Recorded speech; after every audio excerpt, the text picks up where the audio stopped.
എന്റെ പ്രിയമുള്ള സഹോദരങ്ങളെ, ഒരു മനുഷ്യന്റെ മരണമെത്തിയോ എന്നറിയാൻ 3 അടയാളമുണ്ടെന്ന് നബി മുഹമ്മദ് മുസ്തഫ സല്ലല്ലാഹു അലൈഹി വസല്ലം. അല്ലാഹു പഠിക്കാൻ ഭാഗ്യം നൽകി അനുഗ്രഹിക്കുമാറാകട്ടെ. പറഞ്ഞുതരട്ടെ. പള്ളിക്കുടി പോകാൻ സമയമായോ എന്നറിയാൻ വഴിയുണ്ടെന്ന് നബി മുഹമ്മദ് മുസ്തഫ സല്ലല്ലാഹു അലൈഹി വസല്ലം. അടയാളം പറഞ്ഞുതരട്ടെ മനുഷ്യന്മാരെ. വേണമെന്നുള്ളൊരു കൈപൊക്ക്, വേണമെന്നുള്ളത്. നീ പൊക്കണ്ടടാ അനിയ, അസ്രായേൽ നിന്റെ വീട്ടിൽ വന്നിട്ട് തിരിച്ചു പോകും, പേടിയാന്ന് പറഞ്ഞിട്ട്. എന്റെ പ്രിയമുള്ളവരെ, മരണമെത്തിയോ എന്നറിയാൻ 3 വഴികൾ. 1, വയല് കഴിഞ്ഞ് നേരെ വീട്ടിൽ പോകാൻ. ഞാൻ വിശദീകരിക്കുന്നില്ല. വയല് കഴിഞ്ഞ് നേരെ വീട്ടിൽ പോയിട്ട് നേരെ കണ്ണാടിയുടെ മുന്നിൽ പോകണം. ആണുങ്ങളും പെണ്ണുങ്ങളും എല്ലാവരും കണ്ണാടിയുടെ മുന്നിൽ പോയിട്ട് റൂമിനകത്ത് കയറി ലൈറ്റ് ഇട്ടിട്ട് നിന്റെ മുഖം കണ്ണാടിയിലേക്ക് നോക്കണം. തലയിലിട്ടിരിക്കുന്ന തൊപ്പിയും ഷാളൊക്കെ എടുത്തൊന്ന് മാറ്റണം. എന്നിട്ട് കണ്ണാടിയിലേക്ക് എപ്പോഴും നീ ഗ്ലാമർ നോക്കുന്നത് പോലെ നീ കണ്ണാടിയിലേക്ക് നോക്കിയിട്ട് നിന്റെ തലയിലൊന്ന് നോക്കണം, നിന്റെ താടിയിലൊന്ന് നോക്കണം. ആ തലയിലെയോ താടിയിലെയോ കറുത്ത രോമങ്ങൾക്കിടയിലെ എവിടെയെങ്ങാനും ഒരു വെളുത്ത രോമം കണ്ട പള്ളിക്കുടി നിന്നെ കാത്തിരിക്കുകയാണെന്ന് നബി മുഹമ്മദ് മുസ്തഫ സല്ലല്ലാഹു അലൈഹി വസല്ലം. തലയിലെയും താടിയിലെയും രോമം നരച്ചു കഴിഞ്ഞാൽ അത് മരണത്തിന്റെ അടയാളമാണെന്ന് നബി മുഹമ്മദ് മുസ്തഫ സല്ലല്ലാഹു അലൈഹി വസല്ലം. ഇനി നരക്കാനൊന്നും അല്ലേ? നരയ്ക്കാനൊന്നുമില്ലല്ലോ. എല്ലാം നരച്ചു. ഒരുപാടായപ്പോ ക്ലീൻ ഷേവ്. 40-50 വയസ്സുള്ള വാപ്പ വരെ ചെറുപ്പക്കാരനെ വലിയ ക്ലീൻ ഷേവ് ചെയ്തിട്ട് നടക്ക. പിന്നെ ചിലര് പെയിന്റ് അടിച്ചിട്ട് നടക്ക. എത്ര മറച്ചാലും പൊന്നുമോനെ, മരണം കറക്റ്റ് സമയത്ത് തന്നെ എത്തും. അള്ളാഹു ഭാഗ്യം നൽകി അനുഗ്രഹിക്കുമാറാകട്ടെ. രണ്ട് നിത്യമായിട്ടുള്ള രോഗങ്ങൾ, പ്രഷറും ഷുഗറും കൊളസ്ട്രോളും ബിപിയും തൈറോയിഡുമായി അള്ളാഹുവെ വൈകുന്നേര സമയത്ത് ചോറുണ്ട് കഴിഞ്ഞ സ്പെഷ്യലായിട്ട് ഒരു ചോറ്, ഒരു കൈ ഇങ്ങനെ വാരി ഗുളിക വാരി തിന്ന മരണത്തിന്റെ 2ാമത്തെ അടയാളം. 3 പഴയതുപോലെ ഓടാനും ചാടാനും കുനിയാനും ഇരിക്കാനും സുജൂദ് ചെയ്യാനൊന്നും കഴിയണില്ല. ജോയിന്റുകൾക്കൊക്കെ വല്ലാത്ത വേദന. തല ഉയർത്തി നടന്നവന്റെ തല കുനിഞ്ഞു തുടങ്ങി, കൂനു വന്നു തുടങ്ങി. എന്റെ പ്രിയമുള്ളവരെ, മരണത്തിന്റെ 3ാമത്തെ അടയാളമാണെന്ന് നബി മുഹമ്മദ് മുസ്തഫ സല്ലല്ലാഹു അലൈഹി വസല്ലം. അള്ളാഹു തയ്യാറെടുക്കാൻ ഭാഗ്യം നൽകി അനുഗ്രഹിക്കുമാറാകട്ടെ. വന്നിട്ടുണ്ട്. ഞാൻ ഉൾപ്പെടെ ഈ സദസ്സിലിരിക്കുന്ന 198% പേർക്കും ഈ 3-ൽ ഒരെണ്ണമെങ്കിലും വന്നിട്ടുണ്ട്. ബാക്കി 2% വിചാരിക്കുന്നത്, ഉസ്താദേ നിങ്ങൾ പറഞ്ഞ 3 അടയാളവും എനിക്കില്ല, അപ്പൊ സമയമായില്ല എന്നല്ല അർത്ഥം. ചിലപ്പോ ഇത് 3ഉം വേണ്ട. അതാ മനസ്സിലാക്കേണ്ടത്. ചിലപ്പോ ഈ 3 അടയാളവും വേണ്ട, ഒറ്റയടിക്ക് പോകും. ഒരു തലവേദന പോലും വേണ്ട മോനെ. ഒരുപാട് ചിരിക്കുമ്പോ നീ നിന്റെ കാലിൽ കിടക്കുന്ന ചെരുപ്പിലൊന്ന് നോക്കണം. ഒരുപാട് കടന്ന് സുഖിക്കുമ്പോ, ഒരുപാട് സന്തോഷിക്കുമ്പോ, കുല്ലുംരിഇൻ മുസബ്ബഹും ഫീ അഹ്ലിഹി വൽ മൗതു അദിനാ മിൻ സിറാഖി നഅലിഹി. കാലിൽ കിടക്കുന്ന ചെരുപ്പിലൊന്ന് നോക്കണം. ഒരുപാട് ചിരിക്കുമ്പോ, ഒരുപാട് സന്തോഷിക്കുമ്പോ കാലിൽ കിടക്കുന്ന ചെരുപ്പിലൊന്ന് നോക്കണം. ആ കാലിൽ കിടക്കുന്ന ചെരുപ്പിന്റെ പാറ നിന്റെ കാലിന്റെ തൊലിയോട് എത്ര അടുത്ത് കിടക്കുന്നു, അതുപോലെ മരണം നിന്റെ കൂടെയുണ്ടെന്ന് മഹാനായ സയ്യിദുനാ അബൂബക്കർ സിദ്ദീഖ് റളിയല്ലാഹു തആല പഠിപ്പിച്ചു തരുമ്പോൾ, എന്റെ പ്രിയമുള്ളവരെ, അള്ളാഹു ഇഷ്ടപ്പെട്ട അടിമയ്ക്ക് കൊടുക്കുന്ന 1ാമത്തെ പരീക്ഷണം എന്തെന്നറിയുമോ? അള്ളാഹു അവന് ഭയം കൊടുത്ത് പരീക്ഷിക്കുകയാണ്. 2ാമത്തെ പരീക്ഷണം ഏതെന്നറിയുമോ? 2025 की आखिरी शनि अमावस्या पर 1,25,000 बार मां बगलामुखी का मंत्र വിശപ്പ് കൊടുത്തിട്ട് പരീക്ഷിക്കുകയാ. അല്ലാഹു ഈ പ്രപഞ്ചത്തിൽ ഏറ്റവും കൂടുതൽ വിശപ്പ് കൊടുത്ത് പരീക്ഷിച്ചതാരെയും അറിയുമോ? മഹാനായ അഷ്റഫുൽ ഖൽഖ് നബി മുഹമ്മദ് മുസ്തഫ സല്ലല്ലാഹു അലൈഹി വസല്ലമ തങ്ങള്. അല്ലാഹുവിന്റെ റസൂലിനെ ഇഷ്ടമില്ലാത്തത് കൊണ്ടല്ല, പരിശുദ്ധമായ ഖുർആനിൽ അല്ലാഹു എല്ലാ പ്രവാചകന്മാരുടെ പേരും പറഞ്ഞിട്ടുണ്ട്. എല്ലാ പ്രവാചകന്മാരുടെ പേരാണ് അല്ലാഹു വിളിച്ചത്. യാ ആദം, യാ നൂഹ്, യാ ഇബ്രാഹിം, യാ ഇസ്മായിൽ, യാ യഅഖൂബ്, യാ യൂസുഫ്, യാ യൂനുസ്, യാ ഹൂദ്. എല്ലാ പ്രവാചകന്മാരുടെ പേരും അല്ലാഹു വിളിച്ചു. പക്ഷേ അഷ്റഫുൽ ഖൽഖിന്റെ പേരല്ല വിളിച്ചില്ല. ഖുർആനിന്റെ 114 സൂറത്ത് എടുത്ത് നോക്കിക്കോ, ഒരൊറ്റ സ്ഥലത്ത് പോലും അല്ലാഹുവിന്റെ റസൂലിന്റെ പേര് യാ മുഹമ്മദ് എന്ന് ഖുർആൻ വിളിച്ചില്ല. യാ റസൂൽ, യാ നബി.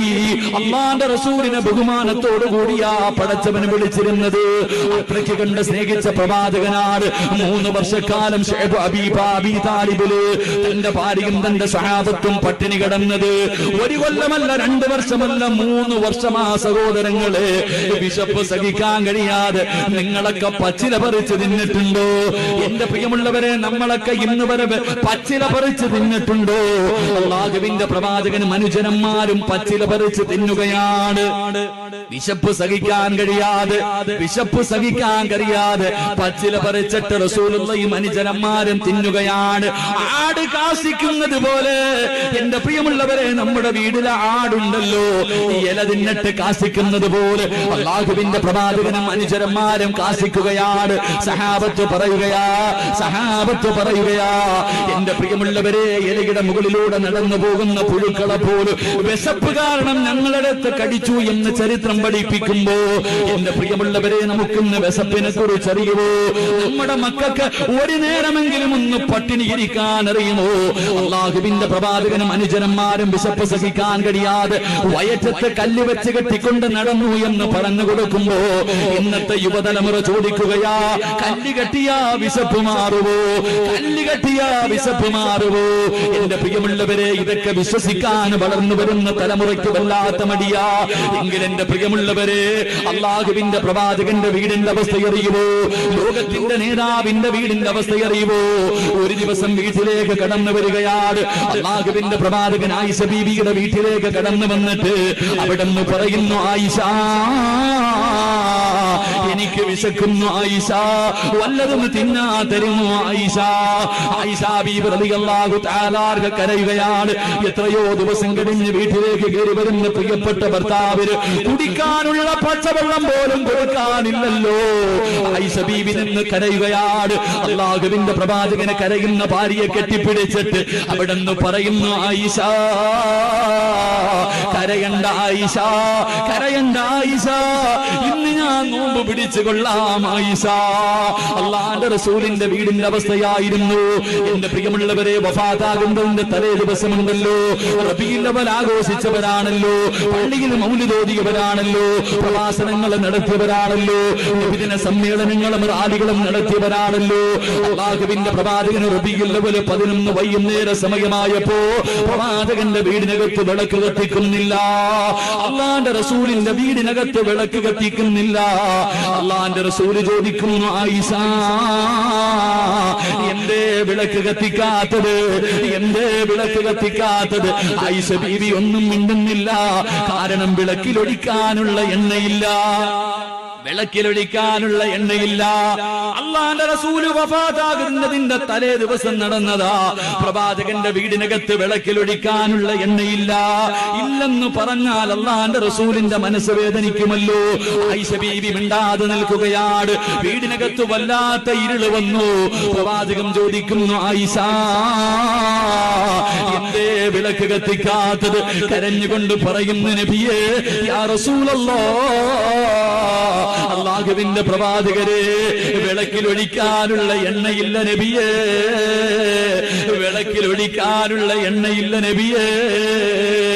അല്ലാഹുവിന്റെ റസൂല് പറയുന്നു, അൽഹംദുലില്ലാഹ്. എന്തിനാ പറഞ്ഞതെന്നറിയോ? വയറ്റത്ത് കല്ല് വെച്ച് കെട്ടിയിട്ട് അനുചരന്മാര് മുഴുവനും ഒരു കല്ല് കെട്ടിയപ്പോ 2 കല്ല് വയറ്റിൽ കെട്ടിവെച്ചിട്ട് തളർന്ന് വിശപ്പ് സഹിക്കാൻ കഴിയാതെ വീടിനകത്ത് കിടന്നിട്ട് ഉറക്കം വരാതെ അല്ലാഹുവിന്റെ റസൂല് മരുഭൂമിയിലൂടെ നടന്നു പോകുമ്പോ മഹാനായ അല്ലാഹുവിന്റെ പ്രവാചകന്റെ മുന്നിലേക്ക് മുഖറബുൽ അംലാഖ് മലക്ക് ജിബ്രീൽ അലൈഹിസ്സലാം കടന്നു വന്നിട്ട് കരഞ്ഞുകൊണ്ട് ചോദിക്കുന്നു, നബിയേ, എന്തിനാ ഇങ്ങനെ നടക്കുന്നത്? എന്തിനാ പട്ടിണി കിടക്കുന്നത്? ഒന്ന് പറ നബിയേ, ഒന്ന് അനുവാദം താ നബിയേ. ഈ കാണുന്ന ഉഹുദ് മലയുണ്ടല്ലോ, ഇത് ഞാൻ സ്വർണമാക്കി തരാ നബിയേ. എവിടെ പോയാലും കൂടെ വരും നബിയേ. 2.5 കിലോമീറ്റർ ഉള്ള ഉഹുദ് മലയുണ്ടല്ലോ, അത് ഞാൻ സ്വർണമാക്കി തരാ നബിയേ. എവിടെ പോയാലും കൂടെ വരും നബിയേ. അല്ലാഹുവിന്റെ റസൂല് ചിരിച്ചുകൊണ്ട് പറയുന്നു, ജിബ്രീൽ, എനിക്ക് പാവപ്പെട്ടവനെ പോലെ ജീവിക്കണം, എനിക്ക് പാവപ്പെട്ടവനെ പോലെ വഫാത്താകണം, എനിക്ക് നാളെ പാവപ്പെട്ടവന്റെ കൂടെ പരലോകത്ത് ഒരുമിച്ച് കൂടണം. അല്ലാഹുവിന്റെ പ്രവാചകൻ ദുആ ചെയ്തത് അങ്ങനെയാണ്. എന്റെ പ്രിയമുള്ളവരെ, അല്ലാഹുവിന്റെ റസൂലിന്റെ കുടുംബത്തിന്റെ അവസ്ഥ അറിയുമോ? ആയിഷ ബീവി പറയുകയാ, അല്ലാഹുവിന്റെ റസൂലിന്റെ പ്രിയപ്പെട്ട ഭാര്യ പറയുകയാ, എന്റെ വീട്ടിലെങ്ങാണ് ലൗകാന ഇന്ധനാ ദുഹിനുന്, എന്റെ വീട്ടിലെങ്ങാനും വിളക്കിലൊഴിക്കുന്ന എണ്ണയുണ്ടായിരുന്നെങ്കിൽ എന്റെ വീട്ടിലെങ്ങാണം വിളക്കിലൊഴിക്കുന്ന എണ്ണയുണ്ടായിരുന്നെങ്കിൽ അതെടുത്ത് കുടിച്ചിട്ട് എന്റെ വിശപ്പ് മാറ്റുമായിരുന്നു എന്ന് മഹ്ദി ആയിഷ. അല്ലാഹുവിന്റെ റസൂലിന്റെ കുടുംബത്തിന്റെ അവസ്ഥ ഇതാ. എന്റെ പ്രിയമുള്ള പെങ്ങളെ, പഠിക്കു പെണ്ണുമോളെ, ഒരു നേരം പോലും പട്ടിണി കിടക്കാൻ കഴിയാത്ത, പണ്ടൊരുപാട് പട്ടിണി കിടന്നവളോ, പട്ടിണിയും പരിവട്ടവുമായിട്ട് നിന്റെ വാപ്പ പട്ടിണി കിടന്നിട്ട് നിനക്ക് ഭക്ഷണം തന്നതാ. എന്റെ പ്രിയമുള്ളവരെ, അള്ളാഹുവിന്റെ പ്രവാചകൻ ഒരു ദിവസം തന്റെ പ്രിയപ്പെട്ട പൊന്നുമോള് ഫാത്തിമ ബീബി റളിയല്ലാഹു തആല അൻഹയുടെ വീട്ടിലേക്ക് കടന്നു ചെല്ലുകയാ. അള്ളാന്റെ റസൂൽ ഫാത്തിമ ബീബിയുടെ വീട്ടിലേക്ക് കടന്നു ചെല്ലുമ്പോ ഹസൻ ഹുസൈൻ തങ്ങളുണ്ടല്ലോ, പാല് കുടിക്കുന്ന രണ്ട് കുഞ്ഞുങ്ങൾ കിടന്ന് കരയുകയാണ്. വീടിനകത്ത് പാല് കിട്ടാതെ കിടന്ന് കരയുകയാ. അള്ളാന്റെ റസൂൽ പറയുന്നു, മോളെ ഫാത്തിമ, മക്കൾക്ക് പാല് കൊടുക്ക് ഫാത്തിമ, മക്കൾക്ക് പാല് കൊടുക്ക് ഫാത്തിമ. അള്ളാഹുവിന്റെ പ്രവാചകന് പറഞ്ഞിട്ട് മസ്ജിദ് നബവിയിലേക്ക് കടന്നു ചെല്ലുകയാ. അള്ളാന്റെ റസൂല് സഹാബത്തിന്റെ മുന്നിലിരുന്ന് നസീഹത്ത് നടത്തുമ്പോ വീടിനകത്ത് കിടന്ന് കരയുകയാണ്. രണ്ട് മക്കളും വീടിനകത്ത് കിടന്ന് കരയുന്ന ശബ്ദം പ്രവാചകന് വിളിച്ചു പറയുന്നു, ഫാത്തിമ, മക്കൾക്ക് പാല് കൊടുക്ക് ഫാത്തിമ. രണ്ടാമതും വിളിച്ചു പറഞ്ഞു. മൂന്നാമതും വീടിനകത്തിരുന്ന് കരച്ചലാട്. അള്ളാന്റെ റസൂല് മൂന്നാമതും വിളിച്ചു പറഞ്ഞു. നാലാമതും കരയുന്ന ശബ്ദം കേട്ടപ്പോ പ്രവാചകന് ദേഷ്യം വന്നിട്ട് അള്ളാന്റെ റസൂല് വീടിനകത്ത് പള്ളിക്കകത്ത് നിന്നിറങ്ങുകയാണ്. വീടിനകത്തേക്ക് കടന്നു ചെന്നിട്ട് തന്റെ കരളിന്റെ കഷ്ടമായ ഫാത്തിമ ബീബി റളിയല്ലാഹു തആല അൻഹയെ വഴക്കു പറയുകയാ. എന്റെ ഫാത്തിമ, നിനക്ക് കരുണയില്ലേ? മക്കൾ രണ്ടുപേരും പാല് കുടിക്കുന്ന പിഞ്ചു മക്കള് നിന്റെ കണ്ണിന്റെ മുന്നിൽ കിടന്ന് കരഞ്ഞിട്ട് എന്തേ നീ പാല് കൊടുക്കാത്തത്? അള്ളാഹുവിന്റെ പ്രവാചകൻ തന്റെ പൊന്നുമോളെ വഴക്ക് പറയുമ്പോ ഫാത്തിമ ബീബി ഇരുന്ന് കരയുകയാണ്. അള്ളാന്റെ റസൂലിന്റെ പൊന്നുമോള് തേങ്ങി തേങ്ങി കരയുകയാ. അള്ളാന്റെ റസൂലിന്റെ പൊന്നുമോളുണ്ടല്ലോ, തേങ്ങി തേങ്ങി കരയുകയാണ്. കണ്ടിട്ട് സഹിച്ചില്ല. കാരുണ്യത്തിന്റെ പ്രവാചകന് സഹിക്കാൻ കഴിഞ്ഞില്ല. തന്റെ പൊന്നുമോള് കരയുന്നത് കണ്ടപ്പോ അടുത്ത് ചെന്നിട്ട് റസൂലുള്ള ചോദിക്കുന്നു, മാ തുബ്കീകി യാ ഫാത്തിമ, ഉപ്പാന്റെ പൊന്നുമോൾ എന്തിനാ കരയുന്നത്? ഈ മക്കൾക്ക് എന്തേ പാല് കൊടുക്കാത്തത്? അള്ളാന്റെ റസൂല് ചോദിക്കുമ്പോ ഫാത്തിമ ബീബി റളിയല്ലാഹു തആല അൻഹ പറയുന്നു, ഉപ്പാ, ഭക്ഷണം കഴിച്ചിട്ട് ദിവസങ്ങളായിപ്പാ, ഭക്ഷണം കഴിച്ചിട്ട് ദിവസങ്ങളായിപ്പാ. എന്റെ മക്കൾ രണ്ടുപേരും പാലിന് വേണ്ടി കരഞ്ഞപ്പോ എന്റെ മാറിടമെടുത്തവരുടെ വായിൽ ഞാൻ വെച്ചു കൊടുത്തു. എന്റെ മക്കൾ ആഗ്രഹത്തോടെ പാല് കുടിക്കാ എന്റെ മാറിടത്തിലേക്ക് വന്ന് ചുരത്തി. പാല് വരാതെ വന്നപ്പോ എന്റെ മക്കളെ പാല് കുടിക്കാൻ നോക്കിയിട്ട് അവർക്ക് പാല് കിട്ടാതെ വന്നപ്പോ ദേഷ്യം കാരണം എന്റെ മക്കൾ എന്റെ മാറിടത്തിൽ കടിച്ചിട്ട് എന്റെ മാറിടത്തിലൂടെ രക്തം വരുന്നു. അപ്പാ, പാതിരാത്രി ഒരുമിച്ച് കൂടിയ പെങ്ങള് എത്ര ശുക്ർ ചെയ്താ മതി വരും കുഞ്ഞുമോള്? നിന്റെ ജീവിതം മുഴുവനും അല്ലാഹു ശുക്ർ ചെയ്താ മതിയാകുമോ? ലോകത്തിന്റെ നേതാവിന്റെ കുഞ്ഞുമോള്, നീ നിന്റെ മക്കൾക്ക് പാല് കൊടുക്കുമ്പോ തമാശക്കെങ്കിലും അറിയാതെയെങ്കിലും നിന്റെ മക്കളൊന്ന് കടിച്ചാ നിന്നെ കൊണ്ട് താങ്ങാൻ കഴിയുമോ? അല്ലാഹുവിന്റെ റസൂലിന്റെ കുഞ്ഞുമോളുടെ മാറിടത്തിലൂടെ രണ്ട് മക്കളും കടിച്ചിട്ട് രക്തമിങ്ങനെ വന്നുകൊണ്ടിരിക്കുകയാ. അല്ലാഹുവിന്റെ റസൂലിന്റെ കണ്ണ് നിറഞ്ഞു പോയി. ലോകത്തിന്റെ നേതാവിന്റെ കണ്ണ് നിറഞ്ഞു പോവുകയാ. തന്റെ മോളും തന്റെ മക്കളും പട്ടിണി കിടക്കുകയാ. അള്ളാന്റെ റസൂല് വീടിനകത്ത് നിന്നിറങ്ങുകയാണ്. എന്റെ പ്രിയമുള്ളവരെ, തല പോലും ഉയർത്തിയില്ല. അള്ളാന്റെ റസൂല് തല പോലും ഉയർത്താൻ കഴിയുന്നില്ല. കാരണം തന്റെ പൊന്നുമോളും മക്കളും പട്ടിണി കിടക്കുകയാ. അവസാനം മരുഭൂമിയിലൂടെ നടക്കുകയാണ്. നടന്ന് നടന്ന് നടന്ന് ഒരുപാട് ദൂരം നടക്കുകയാ. നടന്ന് നടന്നൊരു ഈന്തപ്പന തോട്ടത്തിലേക്ക് കടന്നു ചെല്ലുകയാണ്. ഒരു ഈന്തപ്പന തോട്ടത്തിലേക്ക് കടന്നു ചെല്ലുകയാ. ഒരു അറാബിയുടെ ഈന്തപ്പന തോട്ടമാണ്. ഈ വരുന്നത് റസൂലുള്ളയാണെന്ന് ആ മനുഷ്യനറിയില്ല. അള്ളാഹുവിന്റെ പ്രവാചകൻ നടന്നു നടന്ന് ഈന്തപ്പന തോട്ടത്തിൽ കടന്നു ചെന്നിട്ട് ചോദിക്കുന്നു, മനുഷ്യ, എനിക്കെന്തെങ്കിലും ഒരു ജോലി തരുവോ? അള്ളാന്റെ റസൂല് ചോദിക്കുന്നു, എനിക്കെന്തെങ്കിലും ഒരു ജോലി തരുവോ?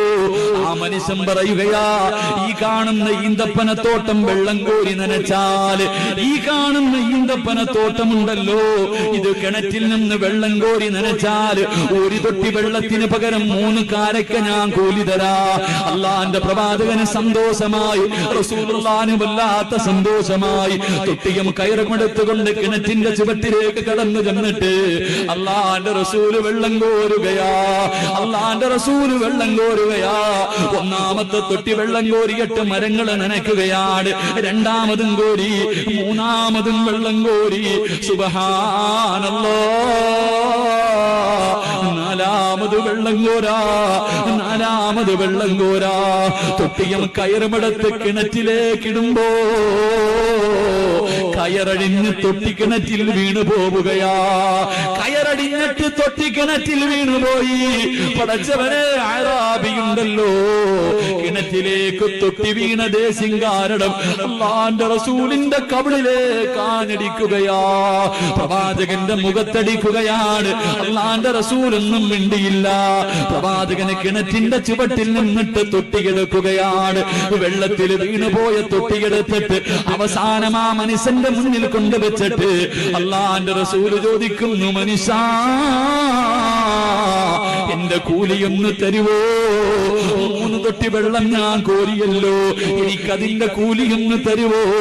എന്റെ പ്രിയമുള്ളവരെ, അറാബി 9 കാരക്കയെടുത്ത് കയ്യിൽ വെച്ചു കൊടുത്തു. 9 കാരക്കയെടുത്ത് കയ്യിൽ വെച്ച് കൊടുത്തു. അല്ലാഹുവിന്റെ റസൂലൊന്നും മിണ്ടിയില്ല. പ്രവാചകൻ ഒരു വാക്കും പറഞ്ഞില്ല, ദേഷ്യപ്പെട്ടില്ല. ചിരിക്കുന്ന മുഖത്തോട് 9 കാരക്കയെടുത്ത് കയ്യിൽ വെച്ച് കൊടുക്കുമ്പോ റസൂലുള്ള ഓടുകയാ. അല്ലാഹുവിന്റെ പ്രവാചകൻ തന്റെ വീട്ടിലേക്ക് ഓടുകയാണ്.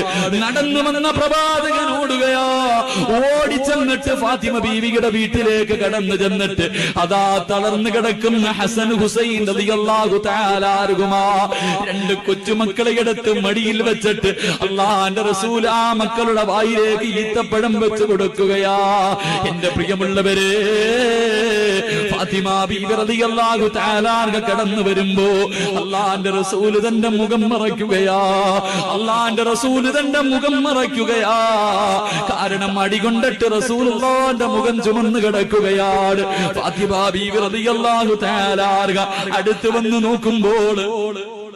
വന്ന് നോക്കുമ്പോ പ്രവാചകൻ തന്റെ കൈകൊണ്ട് മുഖം മറച്ചു വെക്കുകയാണ്. തന്റെ കൈകൊണ്ട് മുഖം മറച്ചു വെക്കുകയാ. ഫാത്തിമ ബീവി റളിയല്ലാഹു തആല അൻഹ കൈ പിടിച്ചു മാറ്റുമ്പോ റസൂലുള്ളാഹിന്റെ മുഖം ചുമന്ന് തുടത്ത് കിടക്കുകയാണ്. റസൂലുള്ളാഹിന്റെ മുഖം ചുമന്ന് കിടക്കുകയാണ്. ഫാത്തിമ ബീവി ചോദിക്കുന്നു, ഉപ്പാ, എന്തേ ഉപ്പാ, എന്തേ ഉപ്പാ? എന്റെ പ്രിയമുള്ളവരെ, റസൂലുള്ളാഹിന്റെ കുടുംബത്തിന്റെ അവസ്ഥ ഇതായിരുന്നു. അതുകൊണ്ട് പാതിരാത്രി കിടന്നു വന്നവരെ, അല്ല നിനക്ക് ദാരിദ്ര്യം തന്നാ നീ പേടിക്കണ്ട. അല്ലാഹു നിന്നെയും നിന്റെ മക്കളെയും പട്ടിണി കിടത്തിയാലും നീ പേടിക്കണ്ട. അല്ലാഹുവിന് നിന്നെ വല്ലാത്ത ഇഷ്ടമുള്ളത് കൊണ്ടാ. നാട്ടുകാരോട് പറഞ്ഞുകൊണ്ട് നടക്കല്ലേ, ഞാനും എന്റെ മക്കളും പട്ടിണിയാണ്, എന്റെ വീടിനകത്ത് പട്ടിണിയും ദാരിദ്ര്യമാ, ഒരാളോട് പറഞ്ഞുകൊണ്ട് നടക്കല്ലേ. അല്ല നിന്നെ അത്ര ഇഷ്ടപ്പെടുന്ന പൊന്നുപോലെ, നിനക്കല്ല സ്വർഗം തരാനാണ് നിന്നെ ഇതുപോലെ പട്ടിണി കിടത്തുന്നത്. അതുകൊണ്ട് പരിശുദ്ധമായ ഖുർആൻ പറയുകയാണ്, വലനബുലുവന്നകും ബിശൈഇൻ മിനൽ ഖൗഫി വൽ ജൂ. അല്ലാഹു ഇഷ്ടപ്പെടുന്ന അടിമയ്ക്ക് അല്ലാഹു കൊടുക്കുന്ന 2ാമത്തെ പരീക്ഷണം വിശപ്പാട്. 3ാമത്തെ പരീക്ഷണം എന്തെന്ന്